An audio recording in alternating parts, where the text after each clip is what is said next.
Hello, this is Isa. So today is Sunday, October 15, 2023. I'm a bit low today, so I asked my friends to meet me and nag-crave ako ng comfort food ko, which is ramen.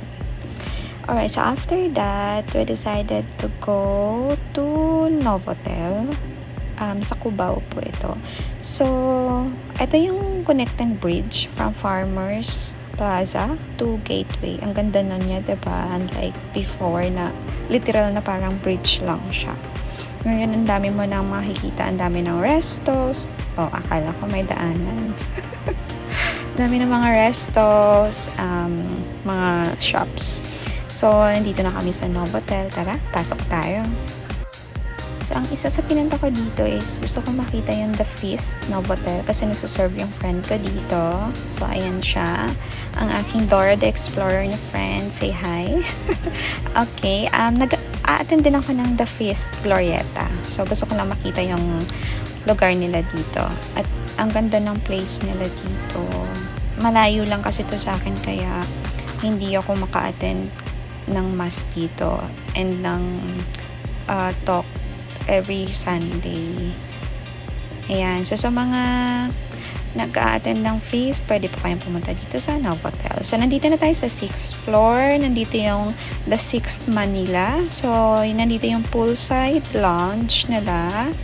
So, ayan. Puntahan natin. Ito yung second reason ba't kami pumunta dito para ma-experience to dito. Punta sana ako doon kasi feeling ko nandun yung mga mag-aamon sa akin sa kahirapan. Charot.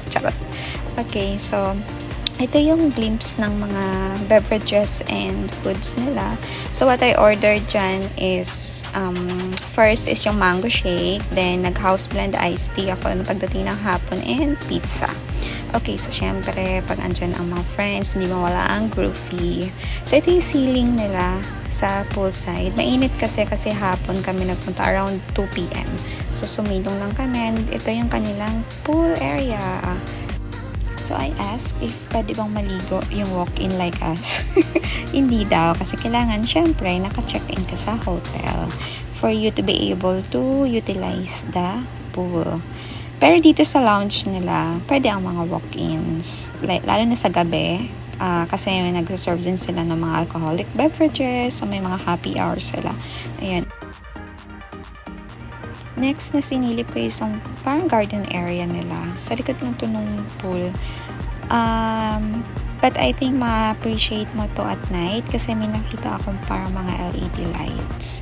So, itong lugar is good siya kung gusto nyo mag-chill, uminom, kumain.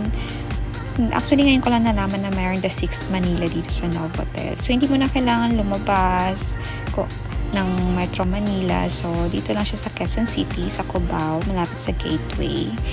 And yeah, nag-enjoy naman ako dito. And maraming afam. Charot. Thank you so much for watching.